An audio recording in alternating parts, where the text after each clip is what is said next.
worked on Black Panther. So Vamp is one of the businesses that I've built. It's been around for nearly 10 years. We are an influencer marketing agency, but we call ourselves a cultural marketing agency. Universal Pictures said that we definitely contributed to box office sales on that weekend, and that gassed us to go to Disney. One perfectly diverse Hollywood studio that gets it completely right, or 1,000 Black British creators fully funded and commercially independent for life. So, Christina, what is your greatest asset? So, my greatest asset is my business.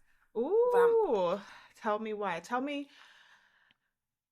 who you are. I usually do intros, but I want you to tell me who you are. You have an award-winning agency and business called Vamp.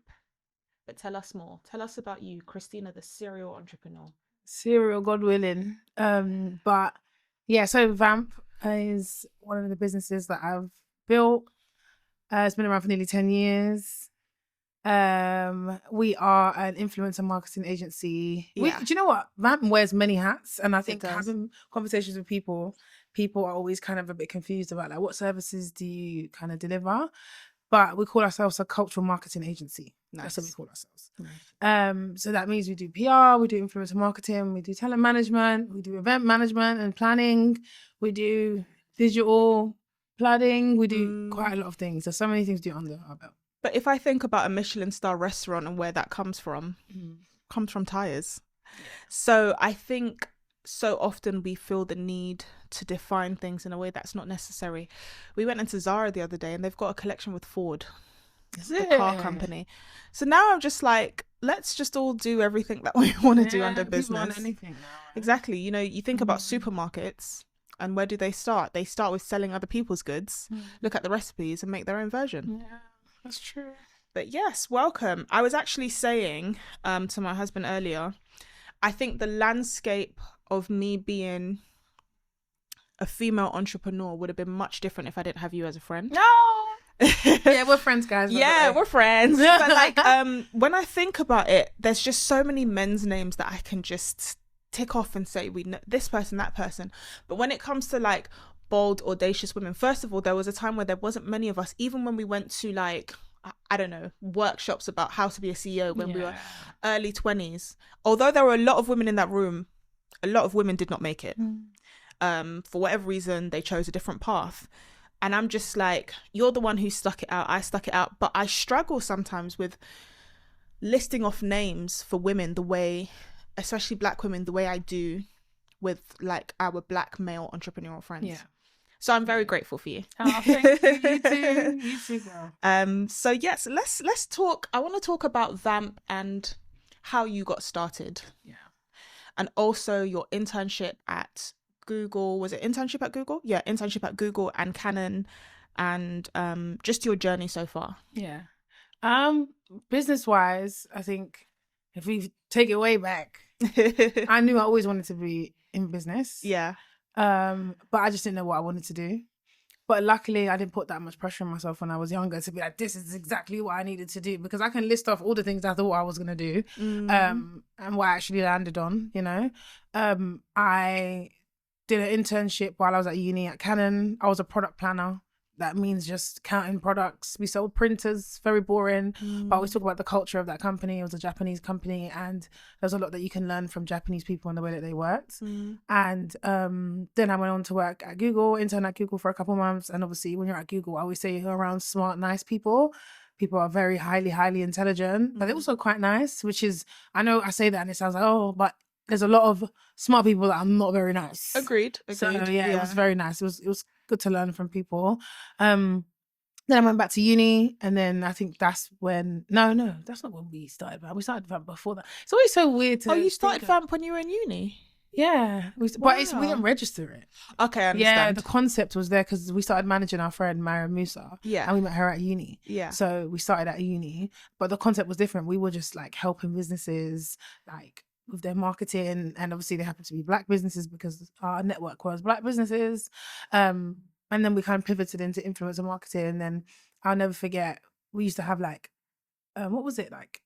vamp@gmail.com or something like that. And we would send out emails for Mariam, but we'd get emails and people would be like, what should we do? We want to work with her, but we don't know in what way. And then we started consulting and we started kind of like believing in ourselves once we did our internships. And we were like, oh, we know that there needs to be something here. Yeah. Specifically. But you were so early to the influencing marketing game. Like, when I think about how it's evolved, it's so interesting that some of the responses you were getting is we don't know what to do with her. Whereas now, the content creation market is $1 billion business. How did you know that was worth investing in? That's a good question. I think, you know what, there's a time, and I've never really spoken about this, but when I worked at Lush, so I worked at Lush when I was at uni. Yeah. Because I needed a job. You see me. This makes sense, but you had a bit of a personal affinity for Lush. I think a few times, maybe earlier in our friendship, like, oh, Lush. And now I think I'm remembering why. But yeah. Yeah, exactly. And I used to get discounts, so I used to always have Lush stuff. Yeah. So I worked at Lush for a bit, and I'll never forget, these girls came in, and this was in Coventry. So these girls came in talking about Zoella. And I was like, who is this girl? So obviously I look her up and I was like, oh, like, she's that influencer. Like, if you think about Molly May now, Zoella was that girl before Molly was. Trust me, you walk into Superdrug, you walk into Boots, you're seeing Zoella stuff. Exactly. Yeah. And then I realized the power of influence, essentially.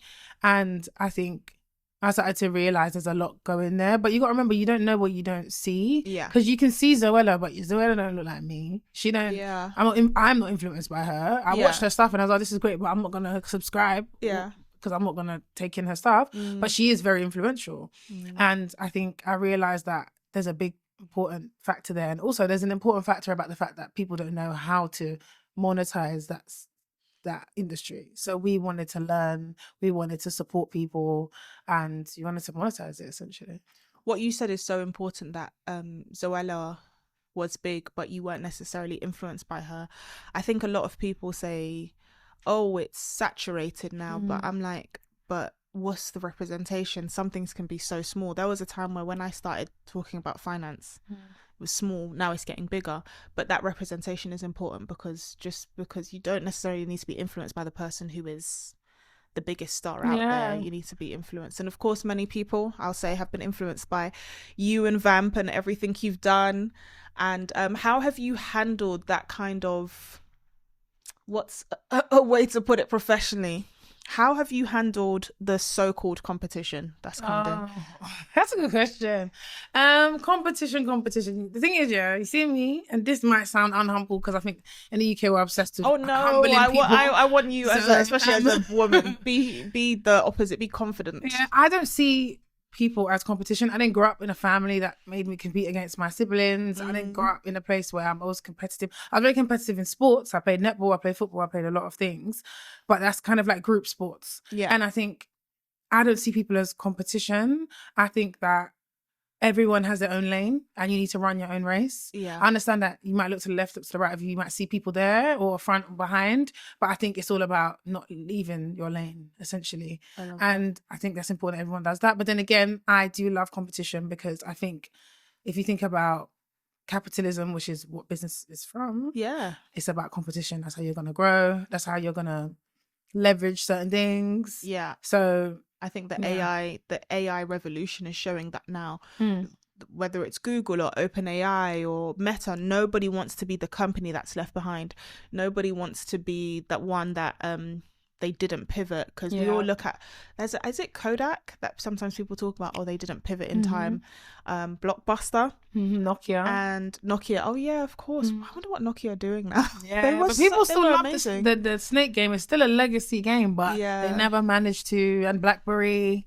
But sometimes I think, is that okay to bow out? Because even someone like Zoella, I'm now eager to just Google her, search her, and be like, what is she doing? Because I'm sure sometimes you just get your money, a bit like Tom from MySpace, and he's a photographer now, just enjoying his life. I think he's a photographer. Yeah, he is crazy. But I think, I think there's a time in life where people, no, I don't think anything needs to be forever. Yeah. And I'm a big believer in everything in life doesn't need to be forever. I think you need to appreciate things when it comes, and also you need to understand that life is ebbs and flows. Yeah. And I always use Usher as an example. Usher was the hit boy when he was young. there was a whole period of time where no one was checking for Usher. Mm. Then he's back doing stadium tours. He did the Super Bowl. Like, life is about ups and downs. You're not always going to be winning constantly. And I think if you think like that, you can't, you're going to lose yourself, because you're not always in control of your destiny. Yeah. God is in control. Absolutely. So, and you don't know what he wants from you in different seasons. You don't know what's around the corner. Yeah, exactly. I love that. Talk to me about Vamp's first big gig. What was that like for you, and how did you get that? Yeah, I think our first big gig was Girls Trip. Yeah. So we worked on Girls Trip when it came to the UK, and we got that because we saw the bus going past, and one of us was like, oh my God, I want to work on that film. Then we called them and we went into pitch, and then we got it. Yeah. And I think when we worked on that, it was very different because it was the first big projects that we worked on, and we had to really prove ourselves as well. And also we had to get these influencers to believe in us, that we're going to create a good experience. We had to get the brand to believe that we could do it, and we also had to believe in ourselves. People always forget about that belief in yourself. Yeah, that's important. Yeah, because when I went to a party, and saw Michaela Cole there, and I was like, I'm having an event next week, do you want to come? I had to believe in myself to be able to go up to her and say, you don't know me from nowhere, but would you come to our party? And then she ended up coming. I love that. So there's like layers to it, you know?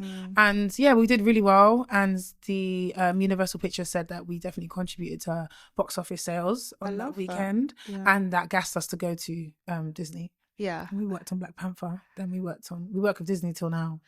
I love that. And shout out to Disney, and shout out to you all for having belief in yourself, because I think what you're showing, which sometimes people don't, is that you three, you went for it.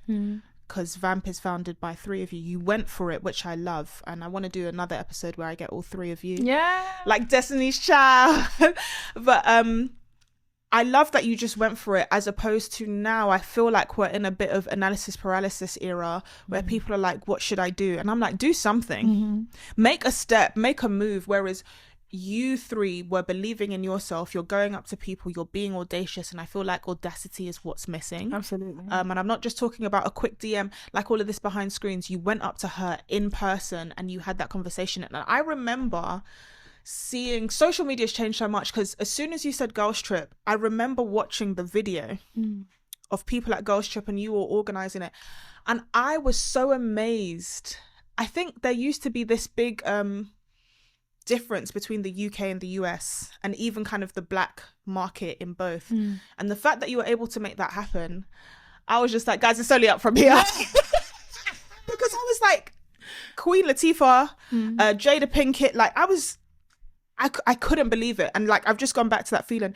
When I say that you three will be in the history books, I'm not saying that because of like, oh, I know you guys. I'm like, do you guys know what you made possible in a time where it just seemed like we were just so far away from each other? And now it's normal for it to be like we're close, and that you see American celebrities come to Brit Awards and stuff. But you guys made that happen, so go you. Thanks, and you're still around, still thriving. It's not easy. Yeah, I think when you do something like that, you're not really planning. I think you are planning to be successful, but you're not planning to make all that happen. You're just going to build little steps to try and make it something. I don't know if that makes sense, but I'm trying to talk to the people who are trying to be very in control of everything. Like, I want to build this business. It needs to be here by here. Sometimes little things and little pieces need to come together, because we didn't know we were going to work on film and TV. When we first started Vamp, if we wrote a business plan, film and TV wouldn't have been in there. Yeah. But it just happened to happen for us. And what we did is we kept building after that. Okay, so if there's one thing we know that when it comes to Black women receiving funding for their businesses through venture capital between, I believe, 2009 to a particular period, I'll have to check the date, it was like Black women were getting 0.02% of funding. And Vamp has been bootstrapped. Talk to me about the emotional cost as well as like the financial cost of everything that you have done and built for yourself, because I think people take it very lightly that most businesses don't survive, is it the first 5 years, and now you're coming up to 10. Talk to me about that. So we bootstrap Vamp. I think in the past I would say, oh, I wish I never bootstrapped it. I wish I took money, but I think I'm back at I'm happy we bootstrapped it. Because I think, when you build a business, you want to get capital, you want to raise, but you don't have to do that for every business. Yes. And also you need to identify where you're at in terms of financially. When we first started Vamp, we all lived at home. Yeah. I remember, I'll never forget, when I said I wanted to go full-time in Vamp, I spoke to one of my friends who's an entrepreneur, and he said to me, add up all your costs. He said to me, tell me your costs. Like, he went out there, he said, we're going to do this right now. Tell me your costs. And I was like, yeah, I need to pay my phone bill. I need to pay certain things. And he's like, okay, that comes up to about £200. You can go and start a business. You ain't got nothing to worry about. Yeah. But obviously it's a different day and age now. We're older. We have mortgages. Some of us have kids. We have families to take care of. So it's a different type of opportunity cost. Yeah. But I think at that time we were able to do the business without, actually having proper cash, Yeah. There's a real beauty to starting business when you're young. And I'm so happy I did it as well, simply because, again, as you said, your costs are low and your Audacity is high. Yeah, honestly. You'll just go in, you'll be talking to people. And this is what I say, when young people come up to me or they want to have, whether it's a virtual chat or in person, and I'm like, how old are you? And they're like, well, if they tell me that they're under 25, I'm like, people find you cute and adorable. Go ask them for anything. Yeah, honestly, you're winning. Because as you get older, people will be like, what have you built? Or what have you been doing this whole time? But when you're young, you can just go for it, and then now you can scale. I know some people who want to start businesses now, and they're so concerned about, I was saying to my husband, it's a mentality shift. So for example, if you've constantly, and I had to come out of that, if at the end of every month you've been paid by a company to do a job, and now you're trying to go into business mode where that doesn't happen, you don't get paid at the end of every month. It's a mentality shift, and the older you get, the harder it can be to leave that comfort zone. Absolutely. So it's amazing that you did that when young. And I love what you said about you wish you got funding and now you didn't. People don't talk enough about what it means to answer to stakeholders when you do get funding. The moment people invest in your company, give it 6 months, a year, and they're not always checking in with you. Yeah. They are coming and saying, hey, what's up? What's the update? And they're looking at you to fix it. And one of the things I want to talk about is the Vamp Power Branch. Yeah. Something that you've added recently, which I think is amazing, is the ability for Black women to pitch their business ideas. Talk to me about that, where it came from, and why you feel it's important. Yeah, so we started the Vamp Power Branch maybe, you've been to one. Yeah, I love them. So our Vamp Power Branches used to be like a selective group of women, and we'll bring them together and we'll all just have conversations, very private. Like, sometimes I don't even want to share what we talk about. Like, I probably won't. Because it was a nice time where Black women were coming up and we all kind of needed each other. But I also felt like as Black women, we struggled to connect with each other because we all come from different backgrounds. And sometimes it's like, I don't want to intrude on your space. You don't want to intrude in my space. I went to a gala the other day and there was this Black guy there. There was like 4 Black people there. And I was with a friend of mine and we saw this Black guy and we knew he was of something.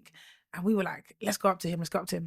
Then we went up to him and he was so happy. He was like, oh, I saw you guys. I didn't know if I could come up to you. I didn't know how you would have received me. And he ended up being someone very notable. But that's how Black people are sometimes. We're very like nervous about like, oh, I don't know if you're going to receive me well and stuff, which we need to completely cut out. But I still understand why people are like that. So knowing that, I was like, let me bring the women together and force them to talk to each other. And I was happy because I think a lot of women have made connections, made friendships, built businesses, done projects together, been on holiday together. Then after we did that, I was like, how can I bring this to the masses? Because I felt like, oh, I can't just bring in women who know what they're doing. I need to also bring women who are curious about taking that next step. Yeah. So then we started opening it up. We partnered with the Black Business Show and we created a kind of community of women who will come together and listen to panels and stuff.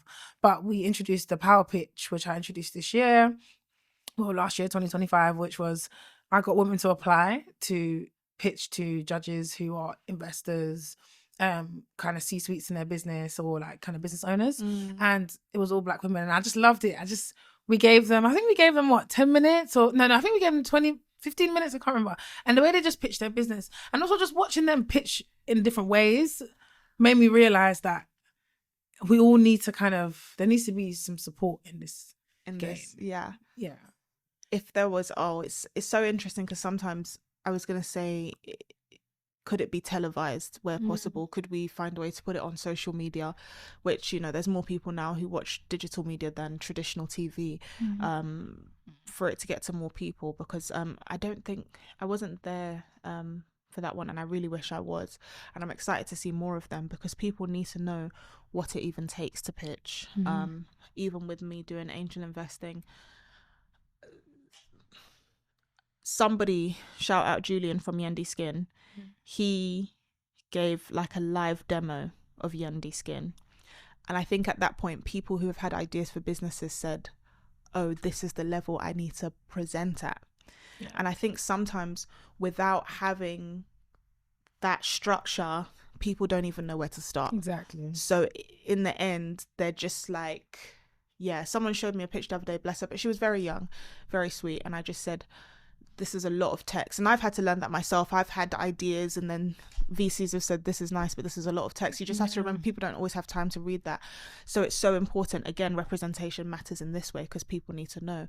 So yeah, I will be coming forth to you with ideas about where you can put that. Doing that. You know what? I've done like quite a few pitch sessions where people have pitched me their business. Not to say that I haven't given my own money yet, because I haven't dabbled in angel investing, but I would love to. I think my dream is actually to become an investor. Yeah. But I've given a lot of advice, but I've also given grant money to businesses and different things. But there are ways that you pitch that is different to different people. You know, you could investor could walk in and you could see that they're very, you know, like agitated. You're doing that pitch in 8 minutes. How are you going to consolidate what you just practiced in 45 minutes into 8 minutes?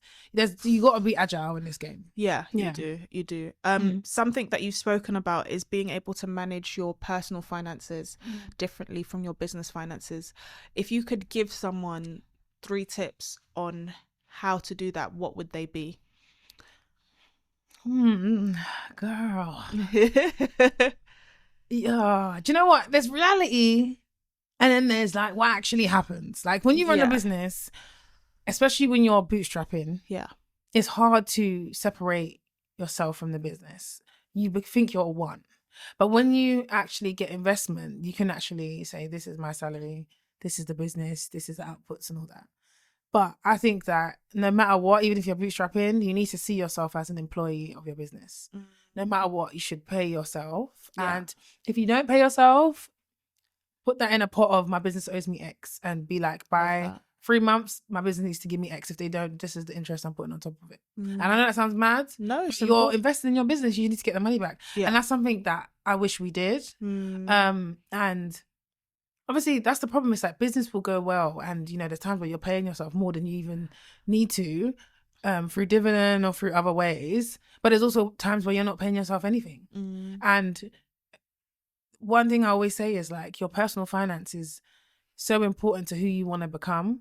And you're allowed to make mistakes. Like there's issues that happen that will affect your personal finance, but you can always recover. And I think it got to a point one time where I said to myself, like, how am I going to let finance be the end of me? You know, and I know that sounds so mad, but you own a business and there's things going on and you're thinking, this is crushing me. But then again, I'm like, I am not money. Like money is there. I'm here. I see you. We need to deal with you. Fair. But mentally, I'm still going to be okay because I still am the person I am, you know? Money's a flow. Exactly. Money is a flow. And I think it's important for people to realize that and not allow themselves to be stuck. Because if you stay stuck, that's when you start doing them payday loans and all that. That's when you start making bad decisions. Yeah. And you also, you know, you spoke about this earlier. Self-belief and self-esteem is so important because sometimes now I've gone from working in a 9-to-5, working in finance, to being self-employed. Sometimes I'm just like, it's belief that's gonna have to get me there. I'm like, there's a lot of things I've got to do, but I've got to do them. I'm gonna find a way. And you have to have that, because there was a time where I'd always be like, oh, I'm running back to my 9-to-5, but now I'm like, no, there's no other option. We're gonna have to find a way to do that. So that's also key. Like you can't always have and that's when you're ready for that big jump. Like I was watching a podcast like today, I think, and the lady was saying, you know, if you don't have a sense of urgency in who you're trying to become, then you're not going to be that. So every time you fall back into something that you wanted to leave behind because you're trying to take that leap, that's not a sense of urgency. Like you need to make that leap into what is you're fearful of to know that this is where I'm going. Yeah. Because like I said, life is full of like change. I think this sounds crazy, but the only constant thing in life is change. Yeah. So if things aren't changing, you're not growing, you're not adapting. Things have to happen to you. Not all the time you can control what's happening to you. Things has to happen to you for you to pivot, you know? And that's why I'm always grateful for a quiet season. Like when you have a season where nothing changes and everything is stable, count your blessings, because the world is about to go like this. The tide is coming. Trust me. If you could think about a financial decision that you are proud of, and it's not necessarily about the number, but maybe it's about how it made you feel or something you did, what would it be? Do you know what? Moving out of my mum's house. Yeah. But I don't encourage people to do that just because I say it. And also, guys, I just want to say, just because someone does something doesn't mean that you have to do it. I know influence is influence, but just take it as a feeling or a moment. It's when not I quit my always... job, someone was like, I want to quit my job too. I was like, girl. Come on, do the SWOT analysis first, please. Actually, let's. And we got different costs, we got different circumstances, but yeah. Honestly, so yeah, when I moved out of my house, I remember it was after COVID, and I was so nervous because I was like, I'm gonna have to pay rent. Yeah. And I'm like, no matter what, I have to pay rent. So, and obviously, you run a business, you're like, anything can happen. But you know what that does? It makes you want to make more money. Like, because I think in life, you think that, you know, in life, when you grow, you want to do more. Yeah. Like every time you bet on yourself and you make a new leap, it pushes you to want to do more. Because when you're stuck and you're comfortable, like you said, when it's calm, you want to just chill, you know. But when I have a new crib and I got to pay my council tax, I got to make sure I'm paying my rent, I have to pay my gas, I have to, you know, be able to take care of myself. It's going to make me push harder. Yeah. So I think that was like a good decision. I love that, and it's so true, and it goes back to what you said about comfort. You can't always be comfortable, you have to push to the next level. When I bought my property and then I got a new car, I said, I don't have the time to be messing around anymore. I need everyone to focus. So I love that, because I don't think people always understand that. Some people, like I said, we're in this phase where a lot of people want to talk about what they want to do as opposed to what they're doing. Yeah. But that whole, and then the fear, and when people are like, oh, I have fear, I'm like, I can't help you with the fear. You have to be able to feel the fear and that's do it anyway. That's the internal thing. Yeah. And I just... You know, it's like people say, like, there's this obsession with toxic positivity now, where it's like everyone's trying to talk about what they want to do. Because I'm an optimist. Like, ask the girls. The girls would be like, oh, so it's happening, how are we going to deal with this? I'm like, in 3 months, we're going to be on the island. They're like, Tina, let's be realistic, come back to life. I'm so optimistic, but it's because I think I see that we can always, every obstacle, there's a solution. But what you've just reminded me of is the fact that people have to remember it depends on who you're talking to. Because there's been times where I've spoken about where I want to be in business, but I haven't been speaking to the right people. Yeah. So what they've done is kind of been like, kind of just slighted it. Whereas I can be like, no, I'm going to talk to Christina. Yeah, because Christina's gonna with your dreams. Yeah, because you're gonna. There was a time you told me about swimming and the things you wanted. I think about that often. About you said you wanted to swim across the Atlantic Ocean, but no, I still think about that. I see that now. Absolutely not. But here's the thing: the fact that you even said it, some people wouldn't even dare say it. Yeah. Whereas, and again, how do you feel about your maybe female business relationships versus male ones? Because I talk to my male friends and they're telling me how to push to the next level. Don't get me twisted. Women support like no other, but they support you sometimes too much at the level you're at. Yeah. The current. Yeah. Or the comfortable. Or the comfortable. All my male business mentors or friends, they'll say, here's how you get to 7 figures. I'm like... Man, I almost had people in my life that were like, oh, like... you can do that, light work. Like, there was times where I'll be at certain seasons in my life where I'm like, oh, it's so tough. And they're looking at me like, what are you talking about? A lot of male friends yeah. And I'm not going to lie, a lot of my male friends are the reason that pushes me to see more. A lot of my male business owners, friends, they push me to see more. I think women, we see things in a different way. And I think it's very much based on comfort and very much based on a bit of fear, because I'll never forget when I was at Google interning and I went to this random talk. One thing about me, I'm going to go to a random talk. Yeah. So I went to this random talk about these women that had nothing to do with my life, but I was like, I'm going to go listen to what these women are talking about. And they were talking about how these women were nervous to apply for roles that were technically bigger than them. I remember the lady said to them, if it was a man, he'll do it. And I was like, I'm like, okay, that's never going to be me. I'm like, oh. Just getting these girls together. I was like, do you know what? I'm never going to let my decisions be based on the fact that, oh my gosh, I don't think I can do it. Especially if you're going to be a business owner. One thing you need to do as a business owner is promise certain things that you might not have done before, but you need to figure it out. Yeah. And that's just what happens. Yeah. That's how you're going to grow. It's true. And that's how I do grow. And I think I say to people often, I have advisors. And some people say like, oh, where do you get these advisors? I say, do you know some of them are my friends? Yeah. When I was going back through the questions that I wanted to ask you today and I was listening to it in the car, it reminded me of the fact that sometimes there was a post on social media that they said, some of you don't know that your friends are legends in the making. Oh. And that's how I felt. I was reading like I said resume, such an American term. I was reading your CV back and I was like, Christina's not a small, like, I was like, she's not just any girl from down the road, you know? And sometimes you can forget because you're in proximity with these people. But I always say people need to take the notion of even advisors. Like I was talking to you about something and it was very quick, but had I not had access to that, then I could have just felt stuck, or I could have just paid out of my nose for something that maybe I didn't really need. So I think a lot of people don't take advisors seriously. And I always say as well, just to add to that, I think it's important to network vertically.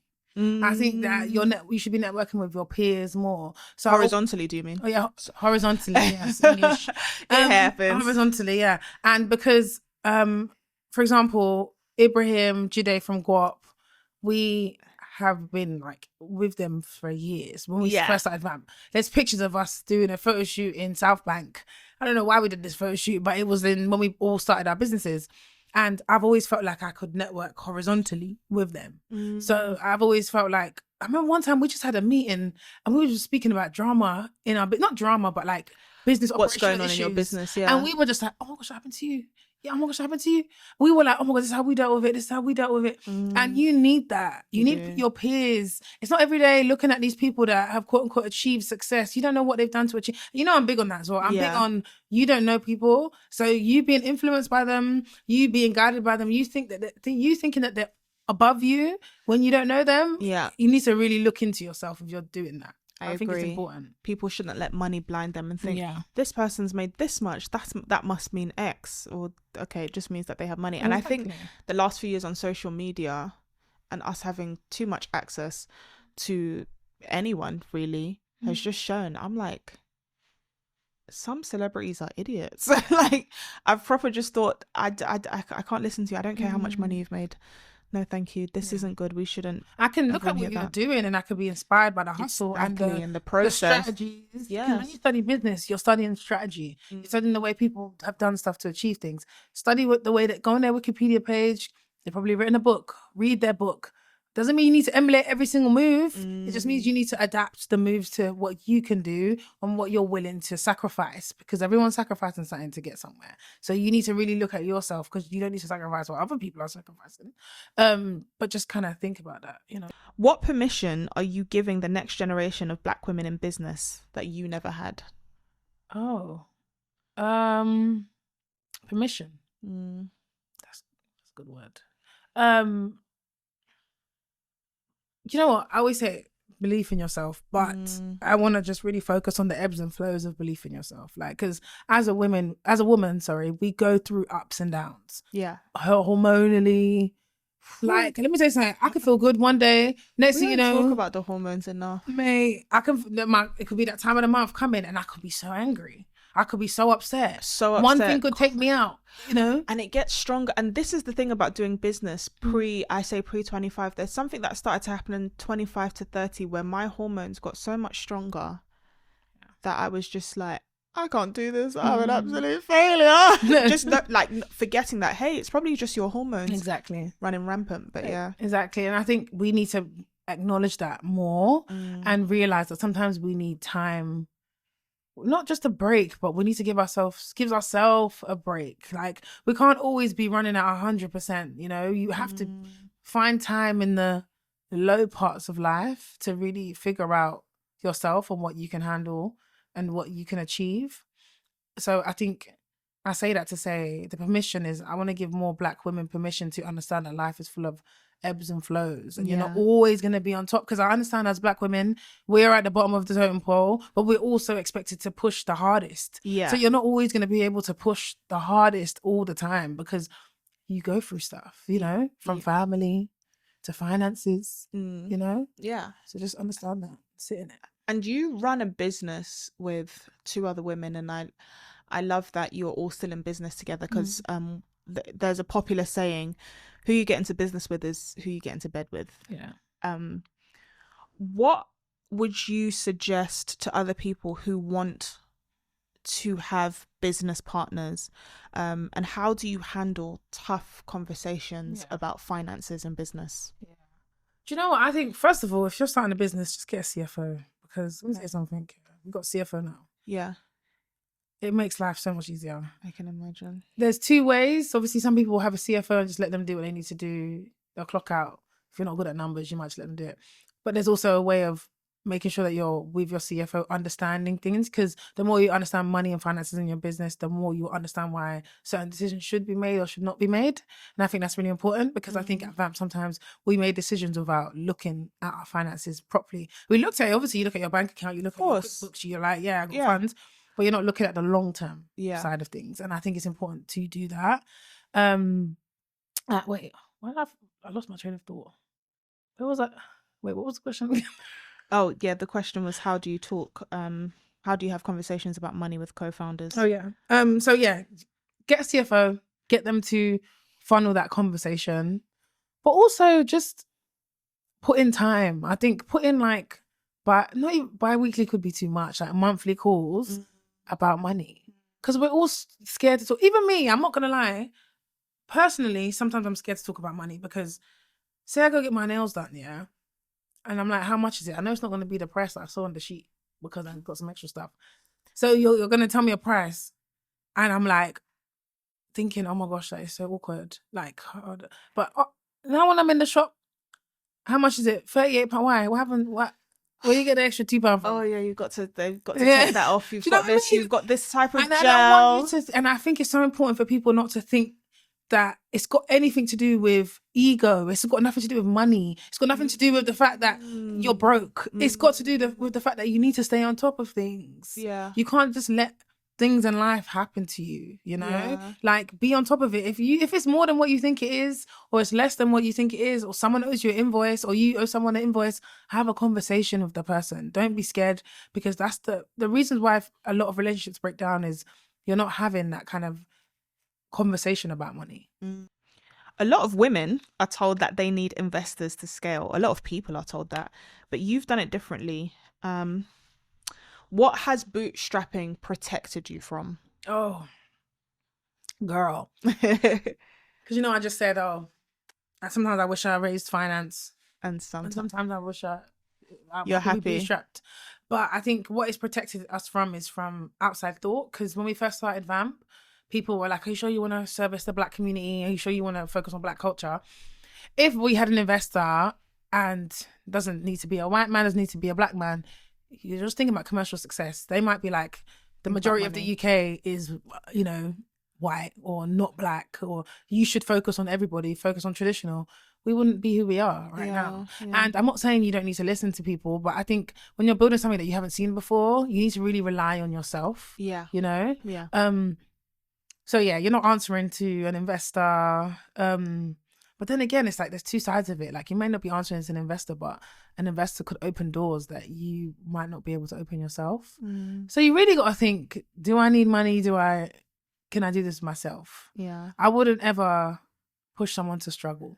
You might be able to raise money from friends and family.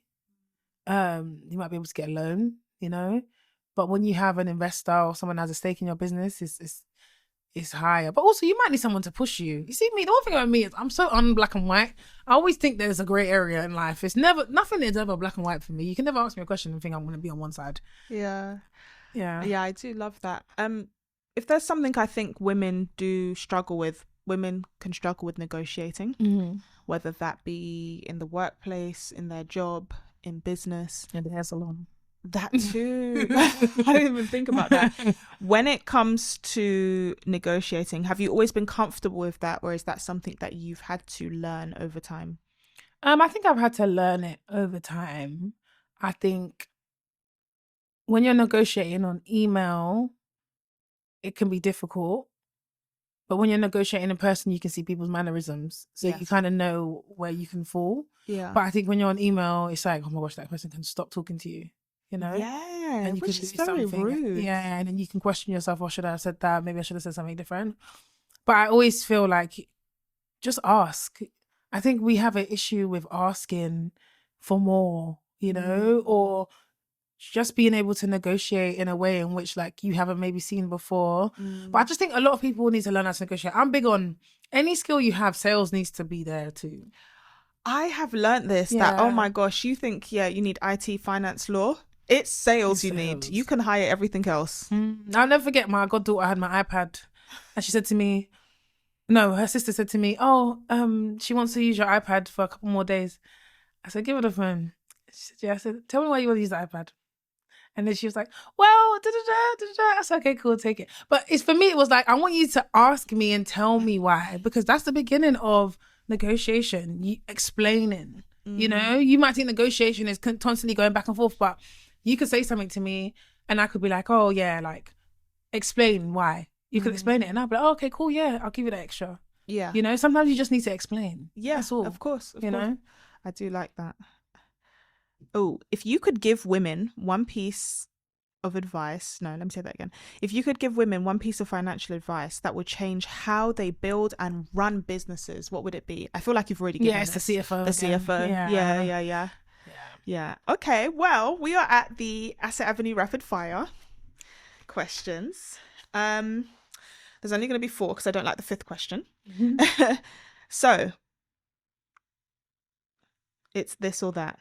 One perfectly diverse Hollywood studio that gets it completely right, or 1,000 Black British creators fully funded and commercially independent for life. Is this me owning that, or? Yes, let's just say that you own the studio. I'd own the studio, 100%. Fair enough. And now, this is a brand dilemma.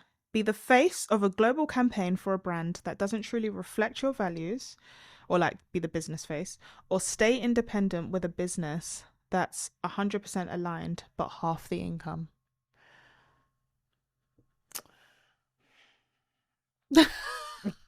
It's okay to like money. As women, we're allowed to like money. But it's hard for me because it's like, you know me, I'm probably, if I choose one, I'm going to lose it because they're going to hear me say something that they don't like.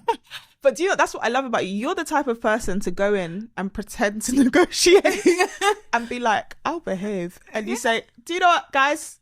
I'm really sorry. Yeah, I'm not doing but this. I can't do this. Yeah. Because sometimes you got to pray on it. Sometimes you got to think about it and it might not align. And I'm big on alignment because you know me, I'm big on being yourself. Yeah. You see me, I will walk into a room. I never forget on my internship when I was working at Google, I walked into the room with this top that said, what's it? I woke up like this or something. One Beyonce saying pink top. Like I had to wear the Beyonce merch. They will never forget that. Yeah. They'll always be like, remember when you walked into the room, da-da-da. But imagine I tried to be like them. Yeah. They're not ever going to remember. It's so true. But also, I think that people have there's this energy that shows when people aren't being themselves. Absolutely. It's very, and I feel like I can't get along with people when I know that they're not being their authentic self. Yeah, I think I have an authentic self-dar. No, I get what you mean, because sometimes I look at people and I'm like, who are you trying to be right now? Like, just again, be yourself. This isn't about a narrative of what it means to be professional or to be white or to be black or to be straight or to be gay.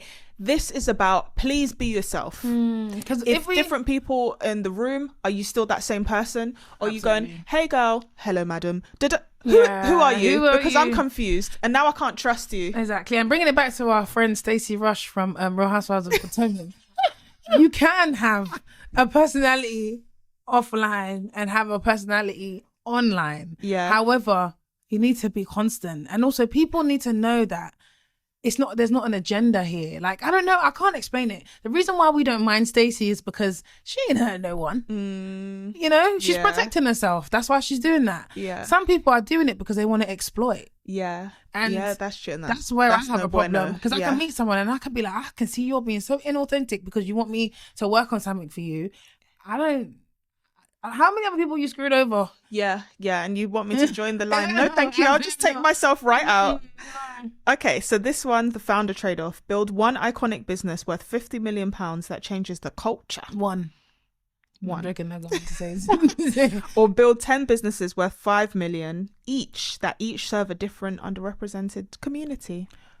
So it's the same money, but I think if you would have asked me this 6 years ago, I would have said number 2. yeah.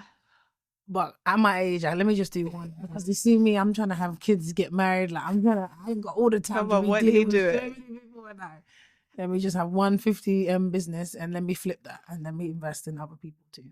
I love it. I love the honesty, but I also love the understanding of the stage you're in. Because when I think about some of the things that I used to do or be willing to do 10 years ago versus today, I'm like, it's not. Okay, so the last question for this rapid fire round.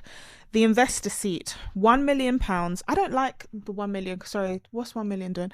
10 million in VC funding with a board seat you did not choose. Or bootstrap to 5 million completely on your own terms. On my own terms. I think that's the thing. It's like people will say you're dumb. Or take the 10. No, this is your choice. This is your life. Yeah, but I just think where I'm at now, I have quite a great network to turn 5M to potentially whatever number I want it to be. But when you take VC money, you're gonna have to 10x, like no matter what. Your phone's ringing and you're just looking like, yeah, honestly, and like there goes Joe. Exactly. And they're telling you need to do these moves, you need to do these deals in order to get XYZ. But respectfully, some people in VC have never run a business before. Yeah. They've come from money, they're working in it for the first time, and they just exactly. Yeah. But I know I can turn to people who've 10x'd before, and I know I can turn to people who've done certain moves. So I thought, give me 5M. Oh, you lot don't want to give me 5M. I'm not gonna lie. That's so funny. I love that. Okay, so years from now, when people say the name Vamp when they're thinking about the business, what do you want them to say about it if they could put it into 1 or 2 sentences? I want them to say Vamp changed the game, but also made an impact while they were doing it. Yes. I love that. Yeah, because I find that me, Ruby and Wimby are not the best at being on screen, and not a lot of people know who we are. Like till today, I still meet people that are like, oh, I didn't know you guys ran Vamp. But I love that because I'm just like, the impact is impacting. But it also shows that the work you're doing is important. Your names haven't overshadowed it in the best way. And also, I think something we haven't touched on, but this is probably for another podcast now, is how both of us are so interested in global expansion of business and how we do things. But we'll leave that for another day. But yes, thank you so much for coming on the Asset Avenue podcast. I loved having you. I was so excited to have Christina. Sometimes I don't really, you have things in your calendar and then the day comes and I'm like, no, but I know Christina. I'm like, this is gonna be fun. We're gonna have a good conversation. We're gonna have a good time. So thank you so much. Where can people find you? You can find me on Instagram, Christina OK. I'm looking to start a Substack, but you see me, Woo. I need to actually sit down and write. There's a lot of change happening in my life right now, so I'm just trying to get myself together. Okay. But we'll come and find you. And LinkedIn? Yeah, you can find me on LinkedIn if you can get through everything else in there. But, I'm there. All the AI messages, with the dash, I'm there, I'm present. Message me, I'll respond. Oh gosh, LinkedIn. But anyway, thank you so much for coming on the podcast. Thanks for having me. Asset Avenue. Woo! Oh, thanks. That was fun.